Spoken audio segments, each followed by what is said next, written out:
చిన్న ఇది వీడియో తీస్తాను నేను ఒక 2 నిమిషాలు వీడియో పలకండి చెప్పండి చెప్పండి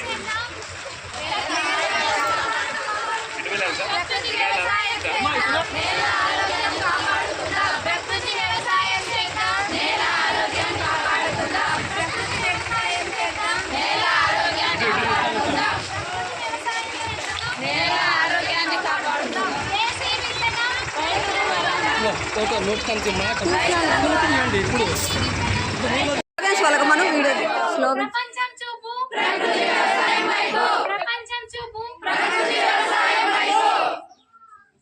దేశీయ విత్తనం రైతులకు వరం దేశీయ విత్తనం రైతులకు వరం దేశీయ విత్తనం రైతులకు వరం ప్రకృతి వ్యవసాయం చేద్దాం నేల ఆరోగ్యం కాపాడుకుందాం ప్రకృతి వ్యవసాయం చేద్దాం నేల ఆరోగ్యం కాపాడుకుందాం నిరంతర పంటలు నిత్య ఆదాయాలు నిరంతర పంటలు నిత్య ఆదాయాలు నిరంతర పంటలు నిత్య ఆదాయం ప్రకృతి వ్యవసాయం చేద్దాం నేల ఆరోగ్యాన్ని కాపాడుకుందాం ప్రకృతి వ్యవసాయం చేద్దాం నేల ఆరోగ్యం కాపాడుకుందాం దేశీ విత్తనం రైతులకు వరం దేశీ విత్తనం రైతులకు వరం ప్రకృతి వ్యవసాయం చేద్దాం నేల ఆరోగ్యం కాపాడుకుందాం